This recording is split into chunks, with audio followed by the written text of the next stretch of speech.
Yo quiero dejarlo ahora con un par de colegas a quienes invitamos a intervenir un poco el espacio más predominantemente académico, igual como tuvimos ayer también una intervención, digamos, performática. Y en esta ocasión invitamos a dos colegas que trabajan juntos, colegas no de disciplina, ¿no?, sino justamente de interdisciplina. Francisco Albornoz, profesor de teatro, dramaturgo, que trabaja en comunicaciones en esta universidad, y Claudio Roles, historiador, profesor de la Facultad de Historia, Geografía y Ciencias Políticas, aquí también en esta universidad. Francisco está trabajando en este minuto en una investigación doctoral en torno al Museo de la Memoria, y al mismo tiempo está dirigiendo, produciendo un largometraje sobre el tema de los silenciamientos de la violencia política. Y Claudio Roles, bueno, estudia historia del folclore nacional, ¿o no? De la música folclórica, música folclórica nacional, y también está involucrado en proyectos de investigación sobre memoria. Y lo que nos van a traer ahora, bueno, yo la verdad no quiero hacer ningún resumen, prefiero que ellos lo introduzcan. Adelante. Buenos días. Buenos días, ahí sí se funciona. Lo primero que tenemos que hacer nosotros es una aclaración que tiene que ver con el título, y ustedes pueden preparar su hojita para ir al CERNAC a denunciarnos, digamos, porque nosotros no vamos a hacer una performance como aparecía en el programa. Así que publicidad engañosa o algo por el estilo podría ser la figura. La intención nuestra era trabajar sobre un texto del dramaturgo y actor italiano romano Ascanio Celestini, el que aparece ahí, que después vamos a ver en un momento, y que se llama Radio Clandestina. Por razones prácticas el texto no alcanzó a llegar, y por lo tanto esa experiencia vamos a tener que mandarla, postergarla para el futuro. Sin embargo, queremos hablar de la situación que da pie a esta obra de Ascanio Celestini, y que se refiere a un episodio puntual de la historia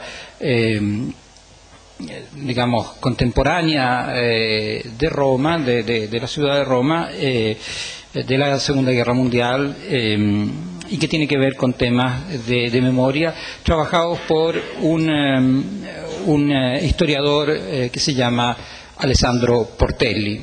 La propuesta de Alessandro Portelli, una propuesta muy rica en muchos ámbitos. Alessandro es fundamentalmente conocido fuera de Italia por su trabajo con fuentes orales, era un historiador de la oralidad que ha tenido una experiencia amplia en varios lugares, particularmente en los Estados Unidos, en trabajo en Kentucky. Pero tiene esta otra alma, que es la del historiador de la ciudad de Roma, un historiador de la comunidad romana. De hecho, durante algunos años fue el encargado de memoria del municipio de Roma, ¿no es cierto? En los años 90 trabajó fundamentalmente como el encargado de memoria de la ciudad. En parte, como reflejo de ese encargo público, de esa forma de entender el oficio de la historia también como un oficio de servicio a la comunidad, y entender el oficio de la historia no como una dedicación al pasado, sino como un interés por la experiencia humana en el tiempo y en el espacio, y por lo tanto articulando muy fuertemente pasado, presente y futuro. En este sentido, quienes nos dedicamos a este oficio pensamos muchísimo en el futuro, mucho más de lo que en teoría la etiqueta no presenta. En general, la imagen que se presenta de los historiadores es de una especie de anticuarios, ¿no?, que están fascinados con estos mundos idos. Al contrario, ese es el pretexto, o el punto, la pared, uno la toca para allá, el pasado la devuelve, pero el tiro se hace pensando en el presente y en el futuro.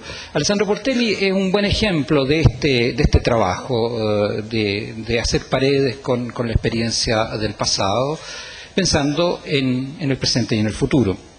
Él realizó a fines de los años 90 y publicó en el año 2000 un libro que se llama La orden ya fue ejecutada y que tiene como subtítulo Roma, la memoria, perdón, las fosas adriatinas, la memoria.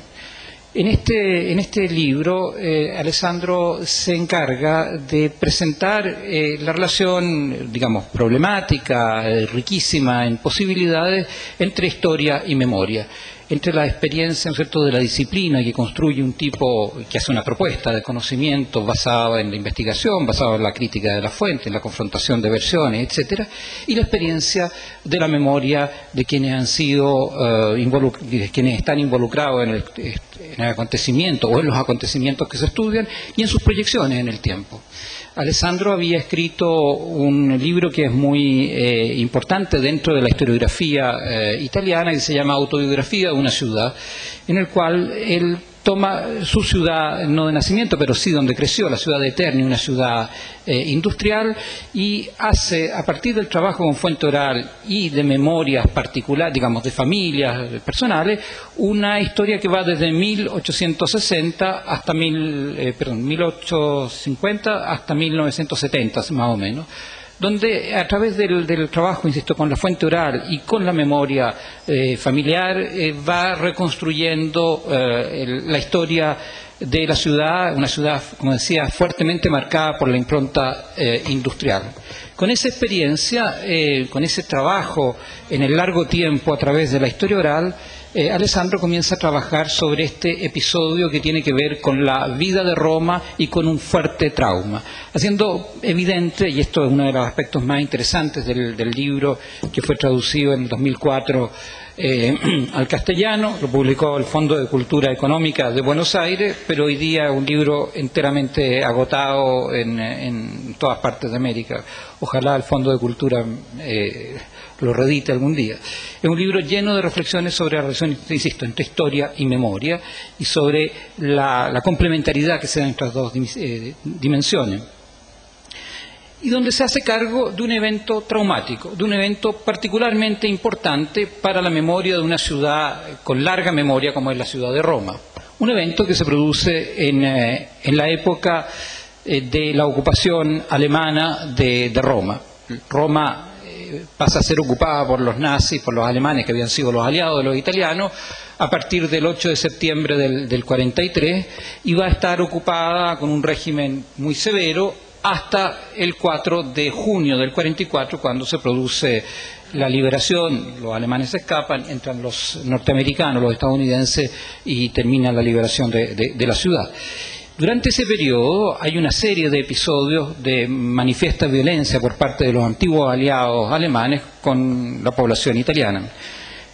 Y en ese contexto se produce el atentado, la bomba de la Vía Rasella. Vía Rasella es una calle que está en el centro de Roma, cerca de Piazza del Tritone, para dar una referencia célebre, cerca del Palacio del Quirinal, donde pasaban regularmente una tropa, un grupo de alrededor de 150, 160 soldados alemanes. En este caso, en realidad, son soldados que eran de la zona alemana de Italia, en el Alto Adige, y regularmente pasaban por allí.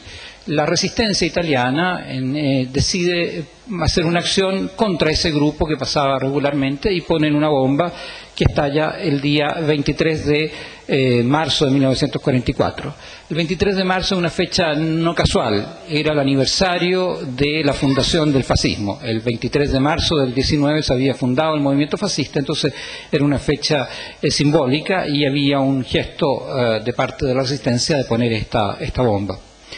La reacción que tienen los alemanes, y la primera reacción además de Hitler, es la de dar un castigo ejemplar. Hitler manda decir que hay que matar a 50 italianos por cada víctima alemana del atentado. Al final van a llegar a 10 italianos por cada alemán muerto. Al final mueren. Inicialmente son 32 las víctimas, luego muere otro más, son 33 las víctimas. Finalmente los alemanes van a terminar ejecutando matando a 335 italianos. La precisión alemana no siempre funciona. Y entonces, en este ámbito, además, donde se busca castigar a la ciudad de Roma, hay que destruir, la primera indicación de Hitler es destruir el barrio, etcétera, plantea una serie de dilemas, porque los alemanes establecen un cartel, un manifiesto por radio y por escrito que dice lo siguiente. Me permito leérselo porque aquí está la clave de lo que nosotros queremos presentar hoy día. En la tarde del 23 de marzo de 1944, elementos criminales han realizado un atentado con el lanzamiento de una bomba contra una columna alemana de policía en tránsito por la vía Rasella. Como consecuencia de esta emboscada, 32 hombres de la policía alemana fueron asesinados y muchos resultaron heridos. La vil emboscada fue realizada por comunistas badoglianos, que es una especie de contradicción en los términos, digamos, pero en fin, eso no lo entendían las autoridades alemanas. Están todavía realizándose investigaciones para aclarar hasta qué punto este hecho criminal se debe atribuir a la incitación angloamericana. El comando alemán está decidido a cortar la actividad de estos bandidos desgraciados. Ninguno deberá sabotear impunemente la cooperación italiano-alemana nuevamente confirmada. El comando alemán, por lo tanto, ha ordenado que por cada alemán muerto, 10 criminales comunistas badoglianos sean fusilados. Y termina con la frase que dice: esta orden ya fue ejecutada. Y entonces es notable, ¿no es cierto?, cómo se dan estas indicaciones, pero al mismo tiempo se anuncia que ya se ejecutó. Y efectivamente ya se había ejecutado. Cuando se publica esto, ya se habían tomado prisioneros, digamos, se habían sacado gente de las cárceles, y como no alcanzaba el número para completar los 330, y que después fueron 335 víctimas, se tomó gente un poco al voleo, gente que estaba por la zona de Vía Rasella, se le llevó y se la ejecutó. Es difícil ejecutar 335 personas de una vez, y es difícil el llevar adelante esta masacre velozmente, pero las autoridades que ocupaban la ciudad de Roma se esmeraron en hacerlo en pocas horas. Después surgió la idea de que en el bando, en el aviso, se daba la indicación acerca de una advertencia a los que habían ejecutado el acto de poner la bomba, diciendo: si se presentan quienes ejecutaron, quienes hicieron el atentado, quienes pusieron la bomba, vamos a tener la posibilidad, digamos, se va a perdonar la vida de estas personas. Esa es una leyenda que surge después de los hechos y va a tener un peso enorme en la memoria, porque hasta cuando Alessandro Portelli hace este libro en el año 97, 98, y lo escribe, lo publica finalmente en el 2000, en la ciudad de Roma, en la memoria de la ciudad de Roma, persiste la idea de que en realidad hay una responsabilidad muy fuerte de parte de los partisanos, por parte de la resistencia italiana, en la muerte de estos 335 italianos. Y se produce una identidad entre el atentado y la masacre. Justamente estos campos distintos, el del atentado y el de la masacre, que son en alguna forma mezclados y asimilados, es uno de los grandes problemas que Alessandro Portelli quiere plantear a través de este texto, ¿no es cierto?, de este libro. De allí que tenga este título: Roma, la memoria, las fosas adriatinas, la memoria. La ciudad y su historia, el cómo se transmite por generaciones, y además hay un dato que es importante tener presente: es una memoria fuertemente marcada por el género, porque los que mueren en las fosas adriatinas son todos hombres, son solamente hombres de distintas edades, de distintas condiciones, pero son solo hombres, y queda por tanto una línea de trauma, de dolor muy fuerte en el mundo femenino, de madres, de esposas, de hermanas, de hijas, que ven de pronto, ¿cierto?, desaparecer a sus seres queridos. Bueno, en esa memoria hay confusión, Hay confusión entre el atentado y la represalia nazista. Y sobre todo existe esta confusión que tiene que ver con la idea de que hay una responsabilidad en quienes hicieron el acto de resistencia, quienes pusieron la bomba, en una lógica de guerra. Aquí me interesa subrayar fundamentalmente el hecho de que Alessandro Portelli, siendo un historiador que se interesa fuertemente por que valora la memoria como un insumo fundamental para la historia, también se preocupa por hacer un trabajo que, en mi opinión, es fundamental en el oficio de la historia, un trabajo de traducción, de hacer comprensibles mundos que no son equivalentes, que tienen supuestos que a veces no son explícitos. Y hay una particular delicadeza de parte de Alessandro Portelli por ser un buen traductor, para evitar la frase famosa italiana, el traduttore traditore, digamos, para tratar de evitar la traición a la experiencia de los años 40. Y por eso es que trabaja utilizando infinidad de memorias que le permiten articular un discurso que es altamente propositivo. Alessandro Portelli no quiere dar una solución final a este cuento, simplemente dice: yo quiero enriquecer, en definitiva, el debate que existe en esto, pero da al lector, da al ciudadano de Roma, da a la ciudad, y en este sentido también hay una idea de una comunidad que se ve afectada por un hecho traumático, que sigue vigente, que sigue golpeando, de enfrentar ese momento traumático, volviendo a proponerlo después de tantos años, diciendo: esta memoria persiste, es importante hacerse cargo de esta memoria.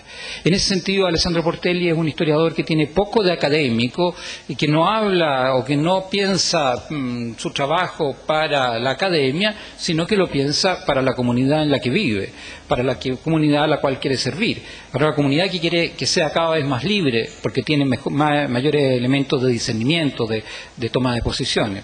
De hecho, es notable que al final de la introducción del libro, él señala, dice: quiero mencionar que es casi un orgullo para mí decir que este libro lo hice sin ningún financiamiento de nadie, digamos, lo hice con mi propio esfuerzo, sin el CNR o Fondes de allá, ninguno de otros financiamientos. Esto tiene que ver con la pasión por la historia, con el compromiso con la comunidad, con la idea de que la memoria, que el trauma, que la traducción de esa experiencia sigue siendo importante para el mundo de hoy día.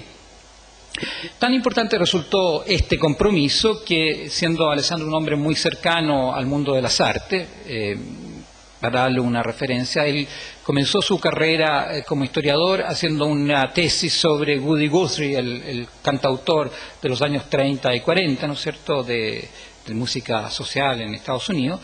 Y lo último que acaba de publicar hace un par de meses es un libro sobre Bruce Springsteen, el cantautor, digamos, de fines del siglo XX, comienzo del XXI. Es un hombre con sensibilidad hacia las artes. Entonces, a partir del libro, trabajando con Ascanio Celestini, este actor romano, decidieron hacer un espectáculo, hacer un trabajo de traducción sobre la traducción, y que Ascanio Celestini propone con el nombre de Radio Clandestina. Es un espectáculo, un monólogo, que dura aproximadamente 1 hora y 20, un poquito menos, digamos 1 hora o algo más de 1 hora, en el cual Ascanio Celestini presenta los datos y hace un juego de interpretación. Hay una dimensión interpretativa que es particularmente significativa. Queremos ponerle solo unos minutos de esto, no tenemos subtítulos. El italiano es un idioma relativamente amigable para quienes hablamos castellano, pero el romano un poquito menos, digamos. Entonces les pido algo de paciencia, pero al final de cuentas la elocuencia de los actores, como Francisco, ¿no es cierto?, suple en alguna medida esta situación, y a partir de este ejercicio de lo que vemos de Ascanio Celestini va a tomar la palabra Francisco, que va a hablar más sobre los temas de performance. Ya, pues comencemos, porque tenemos que apagar la luz. Y yo tengo que apretar. Tú eres el técnico aquí.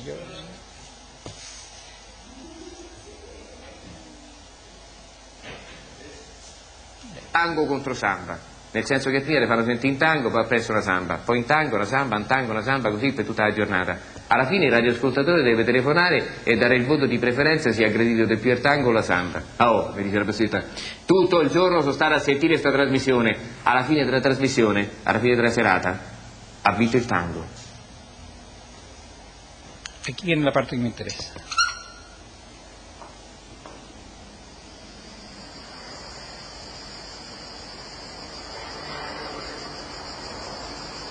Por si me equivoqué.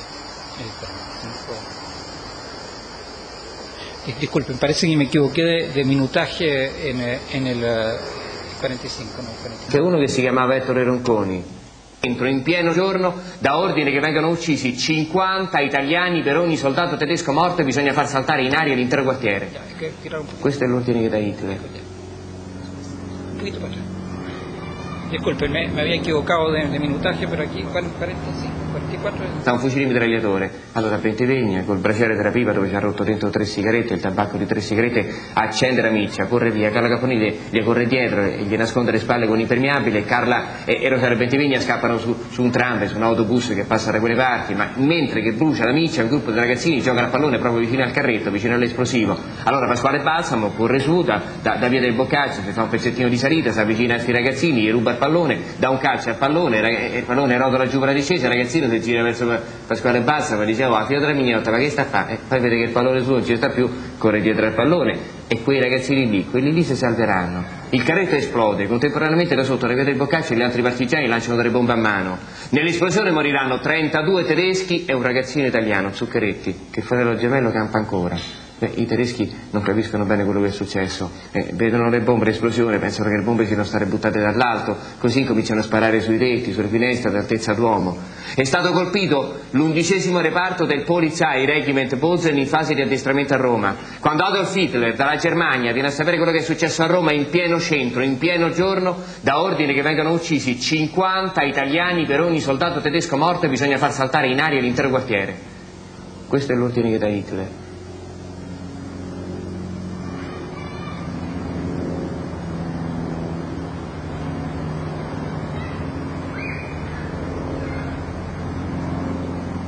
Però poi nelle ore successive qualcuno dirà 50 sono troppi, meglio 20, 30, 15. Mica lo so quello che si sono detti. So soltanto però quello che è successo e quello che stava scritto pure sul giornale che ha letto pure mio nonno. C'era scritto 10 comunisti badogliani per ogni soldato tedesco morto, 32 tedeschi morti e il conto è facile, 320 persone da uccidere. 320 che però devono essere già stati condannati a morte per fare un'esecuzione esemplare davanti agli occhi di tutti, per far capire chi è che comanda a Roma, che non sono sti partigiani terroristi invisibili, bensì i tedeschi che in maniera legittima l'hanno occupata. Allora si cercano questi condannati a morte, ma 320 condannati a morte sono troppi, non ce ne stanno, arrivano a contare nelle galere, ne trovano 3, ce ne sarebbero 4, ma uno è già stato graziato, 3, e 3 non so 300. Così allora Herbert Kappler, il capo della Gestapo, pensa bene che per un fatto di sbrigare velocemente la pratica, perché questa qua è stata una tragedia, ma pure una cosa burocratica. Per sbrigare velocemente la pratica, pensa Kappler, che si può tranquillamente passare dai condannati a morte a quelli che ipoteticamente potrebbero essere condannabili. E nell'ipotesi per Kappler a Roma quasi tutti potrebbero essere condannabili. Anche uno che si chiamava Ettore Ronconi. Questo qui faceva il casoloste, portava il vino, quel giorno là stava a Via Rasella, era appena arrivato da Genzano, quel paese che 100 anni prima aveva tanto bestemmiato contro il Papa perché volevano le pagnotte grosse. E questo qua è un nipote di quei bestemmiatori per le pagnotte. Questo qui, Ettore Ronconi, era appena arrivato a Via Rasella per portare il vino alla fraschetta che sta lì a Via Rasella, no? Portarci la botte del vino. Pure Ettore Ronconi, l'oste, ipoteticamente è condannabile per Kappler. Eppure Ronconi poi il giorno appresso per davvero verrà ammazzato le fosse ardeatine. 320. Però durante la notte all'ospedale muore un altro tedesco, uno che muore per conto suo, insomma, che era stato ferito lì a Via Rasella ma muore per conto suo all'ospedale. Allora Kappler, per un fatto di giustizia, di matematica, no? La burocrazia, per un fatto di giustizia decide che bisogna mettere nel numero altre 10 persone da uccidere, altri 10 italiani, cosa sbaglierà se ne mette 15. Totale 335, e manco è facile ammazzarle 335 persone. Così questi 335 vengono portati in una cava abbandonata lungo la via Ardeatina, un po' fuori Roma. Vengono portati coi camion, con l'autobus, vengono scaricati lì vicino alla cava, sull'Ardeatina, e fatti entrare a gruppi di 5, l'ordine è preciso. Devono ricevere il colpo all'altezza della nuca col capo leggermente rovesciato in avanti. Il colpo deve essere uno solo, non bisogna consumarne troppi. Ma poi durante l'esumazione il dottor Ascarelli ne troverà uno con 4 fori nel cranio. Durante l'esumazione ne vengono fuori anche 39 che ormai è impossibile reperire la testa, che molto probabilmente è esplosa con il gas d'esplosione all'interno della scatola cranica. Molti altri vengono trovati con ferite lievi, per cui manco sono morti subito.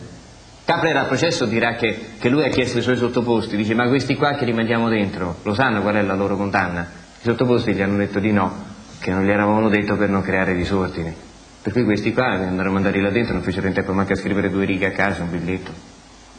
Sono 335 persone ed è il 24 marzo del 1944. Ahora terminamos. Disculpen que es un italiano difícil de seguir, digamos, pero lo que la esencia de la historia es la descripción de los hechos, ¿no? Es un ejercicio de cómo lo describe en romanesco un personaje que además se caracteriza por hablar rápido. Podría ser un chileno, digamos, en el sentido de que habla muy... ¿cómo? Sí. Efectivamente, ¿no? Pero tiene la descripción de los hechos y parte, por eso me interesaba el momento del inicio, parte con la descripción de un hecho dramático que tiene que ver con la lógica de los partisanos. Ellos ponen la bomba en el itinerario que hace la columna todos los días, sin embargo hay unos niños jugando. Y entonces eso no estaba previsto, que los niños fueran a morir en el atentado. Están jugando a la pelota y entonces uno de los partisanos corre y les quita la pelota y sale corriendo. Y estos cabros dicen: ¿pero qué le pasa a este? Y parten corriendo detrás de la pelota y se salvan de esa forma. Solo un niño se queda, no sigue la pelota y termina siendo víctima del atentado.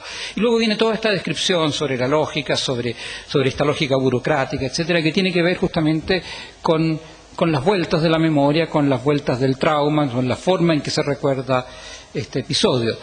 Nosotros esperamos, nos decía Andrés, que el próximo año podamos hacer la versión en castellano de esta obra que se llama Radio Clandestina, donde probablemente Francisco tendrá mucho que decir. Ahora dejo con ustedes a Francisco. Gracias. Sí, la invitación que nos hizo Andrés estaba un poco esta voluntad de conectar, de mezclar los mundos de la investigación académica más tradicional con otras aproximaciones disciplinares. Como explicó Claudio al principio, ¿no? Producto de circunstancias fuera de nuestro control, esa posibilidad se frustró en parte, pero quizás abrió otra posibilidad, que es hacer un camino inverso desde estas perspectivas de cruce hacia una cierta conceptualización. Entonces, a ver si damos algún paso en esta mañana. El concepto de performatividad es un concepto que desde hace un rato está rondando las salas de trabajo de la investigación universitaria o de la academia, y uno podría decir que el trazo más reconocible, o uno de los trazos más reconocibles para rastrear esta entrada, puede tener que ver con el trabajo de Judith Butler Derrida, ¿no? Y esta idea de una performatividad que está fundada, por supuesto, en un proyecto intelectual y político centrado en una puesta en crisis de las definiciones hegemónicas de categorías como identidad, sexualidad y género. Y en ese trabajo Butler va a echar mano de discursos que son teatrales, que son antropológicos, filosóficos, para presentar al género, por ejemplo, como una identidad construida, o sea, como un resultado performativo que la audiencia social, dice ella, ha venido a creer y a actuar como una creencia. El link, entonces, Butler-Derrida llega, ¿no?, hasta Langshaw, y hasta ahí, digamos así, no hay nada nuevo. Entonces, quizás una afiliación teórica que, por lo menos a mí me gustaría traer a esta mesa hoy día, es la idea de un eslabón medio invisibilizado, pero que forma parte de esta serie de satélites conceptuales, ¿no? Y tiene que ver con que la propuesta de concebir las cosas o la realidad, antes que nada, como una práctica, y hacerlo desde la perspectiva de su intersubjetividad, ya no como objeto, sino como una actividad sensible humana, es una idea que, de hecho, encontramos en las tesis de un filósofo de 27 años llamado Karl Marx. En esa perspectiva, Marx propone desde los inicios de su trabajo reflexivo que, comillas, la esencia humana no es algo abstracto, inmanente a cada individuo, es en su realidad el conjunto de sus relaciones sociales. Esta esencia humana no sería en los hechos ninguna esencia, sino que, primero, una red de prácticas, y segundo, de prácticas que solo pueden concebirse como un sistema de relaciones entre seres humanos. Y parece relevante no olvidar aquí que va a ser en el Capital, ¿no?, donde esta capacidad humana, concebida en formas de prácticas o de un hacer en forma de trabajo, y este conjunto de relaciones sociales originadas, por lo tanto, donde Marx va a identificar el verdadero origen de la creación de valor. El ser humano se revela entonces capaz de crear a partir de la acción de su cuerpo, ex nihilo es la expresión que el propio Marx usa, desde la nada, cada vez que despliega la potencia práctica de su labor como realización de la propia vida. Comillas, la vida social es en esencia práctica. Todos los misterios que descarrían la teoría hacia el misticismo encuentran su solución racional en la práctica humana y en la comprensión de esa práctica. Cierro la cita de Marx. Entonces, a partir de algo así como panorama contextual, y para efectos de una construcción de estos acercamientos conceptuales, vamos a volver sobre el concepto de performatividad. Entiendo, por ejemplo, que ayer ya tuvieron la experiencia práctica de asistir al trabajo de María José Contreras como performance. Me gustaría entonces desandar el camino hacia el concepto de performatividad para entenderlo como una cualidad reconocible, pero atención, y esto es lo importante, no solo en el contexto de aquellas actividades artísticas descritas bajo el rótulo de performance, sino el concepto de performatividad como una cualidad reconocible en toda acción humana, incluida la del que está hablando ahora, incluida la que están escuchando ahora.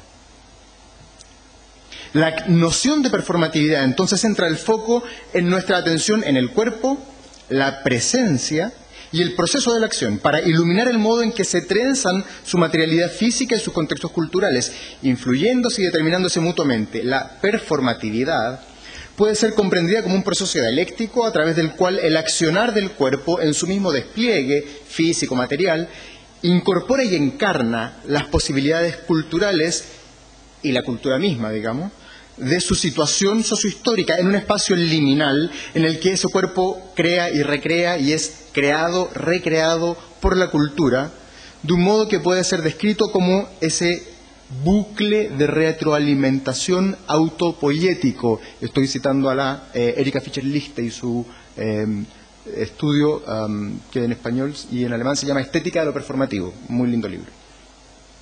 La performatividad entonces es siempre performatividad del cuerpo presente. La noción de performatividad instala a los sujetos en una posición de apertura, en la medida en que describe una potencia que sustrae al sujeto de ser simplemente objeto de la escritura-inscripción que la cultura determinaría sobre él, y a la vez renuncia también a la simplificación de una especie de perspectiva prometeica, de un sujeto singular y puramente creador.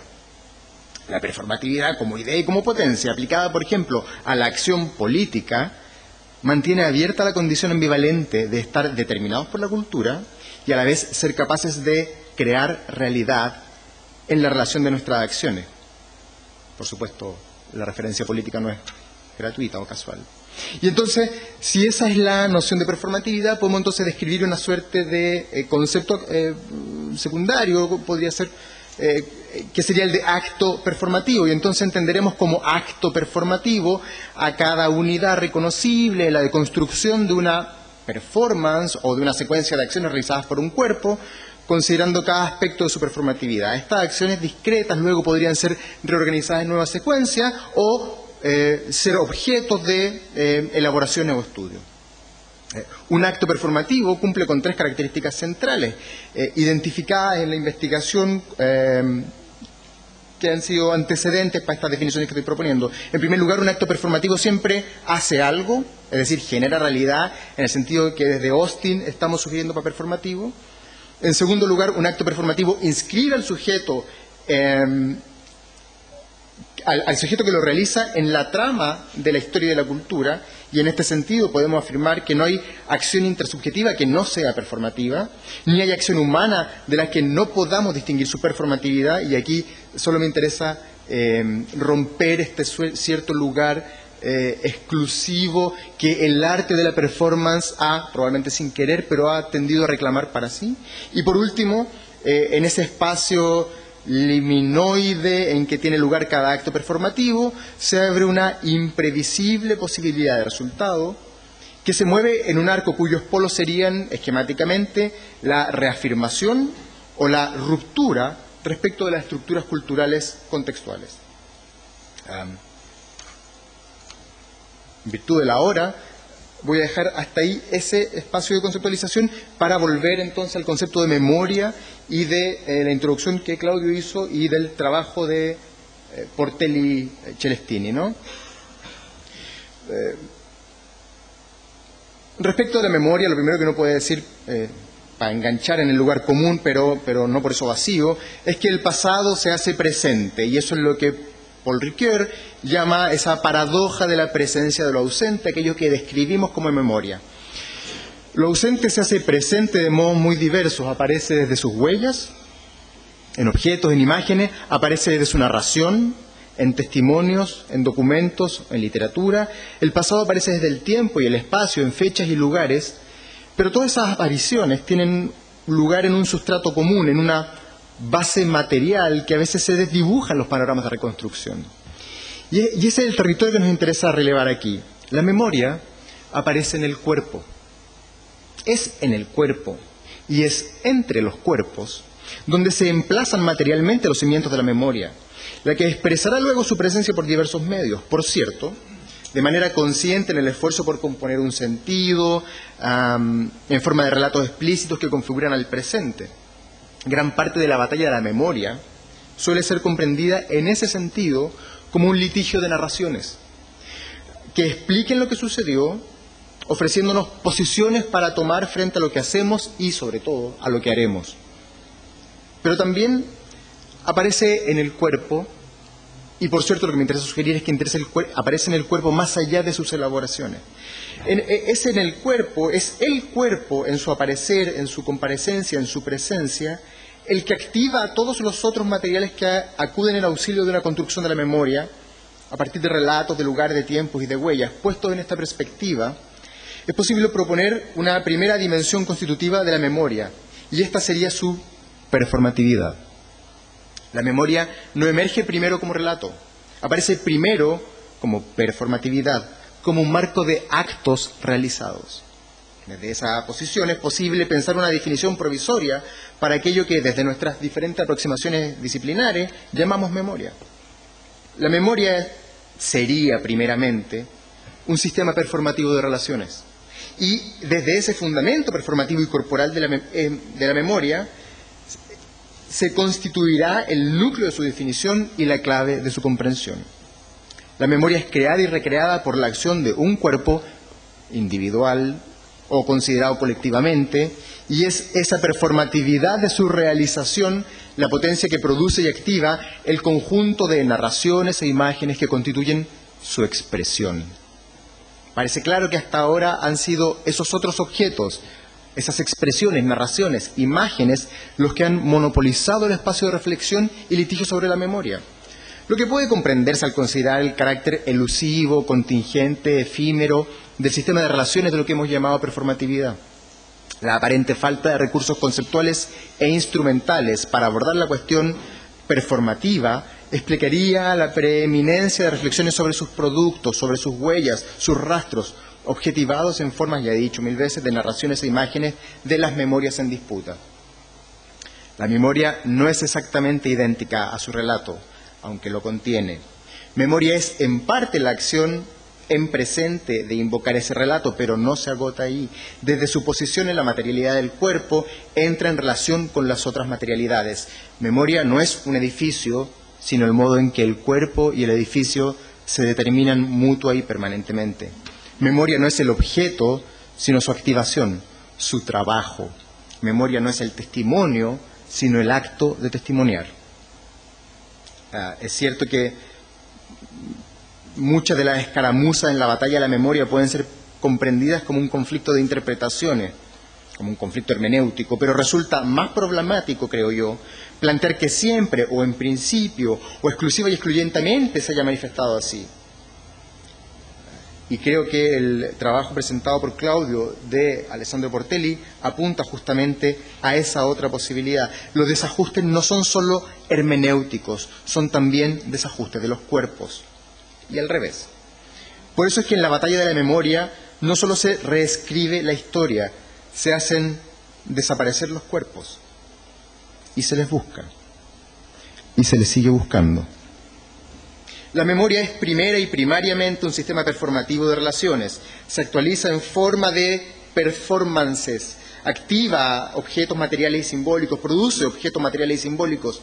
Es una forma de producción humana y una forma de trabajo y una forma de relación social.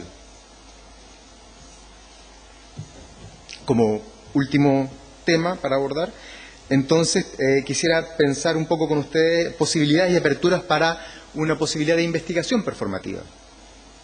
Más allá de los prejuicios que pretenden reducir el concepto de investigación performativa, me voy a saltar este punto. Voy a evitar hablar mal del resto. Voy a decir otra cosa. Quiero decir que trabajamos para proponer trazos que aporten a la constitución de un marco disciplinar en proceso de estabilización, y en ese sentido agradezco la presentación de Andrés, que se refiere a este trabajo que de alguna manera hemos compartido con Claudio durante los años, de una cierta espontánea interdisciplina. Parte de ese recorrido se vincula con un productivo cruce disciplinar en diferentes vertientes: filosofía, ciencias sociales, artes escénicas. Un vínculo central para establecer la historicidad de los conceptos que estamos tratando de proponer y desde ahí intentar superar estériles alambrados intelectuales o etiquetas académicas para avanzar en esfuerzos más integradores en y para nuestra capacidad de comprender. Parte de este, si es que es tal, giro epistemológico que determinaría la posibilidad de una investigación performativa se encuentra en el paso desde las elaboraciones que siguen un modelo sujeto-objeto propio de un cierto discurso académico o de la modernidad, si queremos echar la culpa de todo, hacia otras formulaciones que reconocen las relaciones sujeto-sujeto como centrales en su configuración, no solo en cuanto describen la relación entre dos intervinientes, sino en la medida en que acepta como un elemento constituyente de la relación el modo en que ambos sujetos se modifican en el mismo encuentro. Como aproximación metodológica, entonces, podríamos proponer un campo de trabajo en forma de investigación social, cualitativa, performativa. Como metodología, si es que ésta existiera, esta perspectiva presentaría diversas posibilidades, pudiendo ser considerada en tanto a una forma de presentar resultados, por ejemplo. Y en ese sentido, el trabajo de Celestini respecto de la obra de Portelli podría ser paradigmática. Podría ser considerado como un mecanismo de recolección de datos, y eso nos llevaría a repensar los trabajos de etnografía que hacemos y las reglas que lo están determinando. Y por cierto, también podría alguien llevarlo hasta la idea de construcción de un marco epistemológico, fundado en definiciones conceptuales que releven la noción de performatividad a partir de las definiciones, si es que encontrará solidaridad aquellas que hemos propuesto aquí. Luego, esta forma de investigación podría ser desarrollada, por ejemplo, en dos modos. En un primer grado, como un trabajo de observación participante, en la medida que el investigador o investigadora se involucra directamente con los acontecimientos en su emergencia, en su desarrollo, buscando rastrear los procesos performativos que se expresan en cada uno de ellos. Y en segundo grado, podría ser considerado en la medida en que los investigadores o investigadoras abordan materiales de archivo, registros de video, fotografía, entrevistas, relatos u otros, para reconstituir el proceso emergente y tratar de capturar la performatividad de aquellos cuerpos involucrados.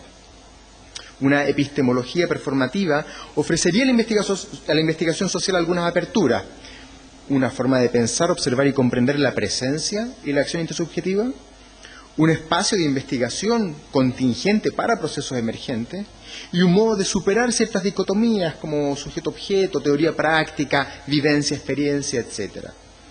Se podría de este modo fundar la afirmación de que la investigación social performativa lograría constituirse como una forma de producción de conocimiento validado y validable, competente y disponible para tomar parte, ahora sí, en aquellos litigios interpretativos que nuestro tiempo propone al trabajo intelectual.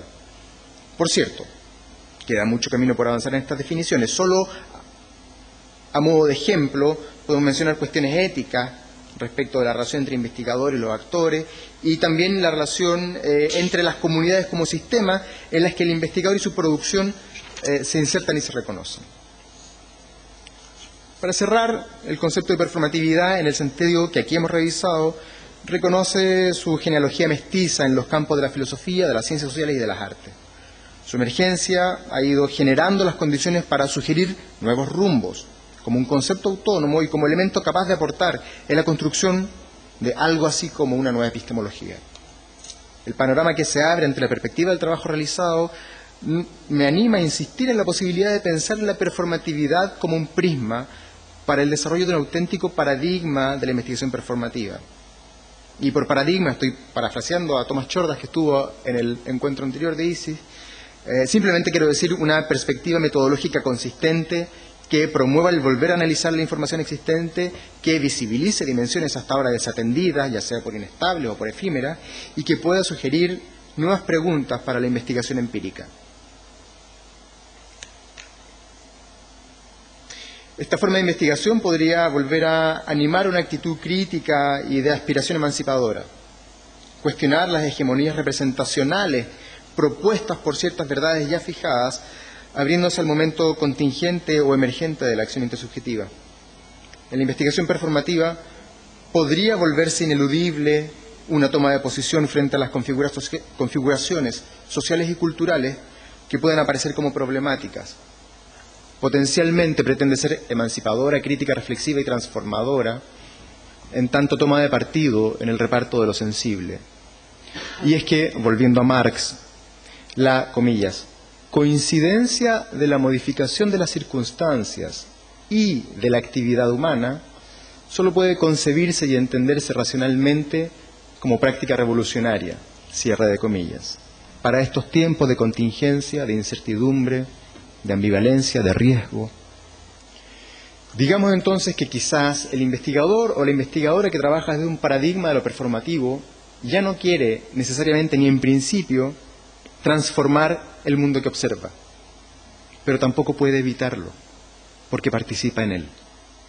Y en la medida que comprenda esto, su trabajo abrirá nuevas posibilidades para encarar y encarnar nuestro presente. Y en este sentido, la performatividad puede hacer valer el lugar teórico y conceptual que debió ocupar quizás desde tiempo de la tan influyente tesis número 11 para las humanidades y las ciencias sociales. Ojalá haya diálogo. Muchas gracias.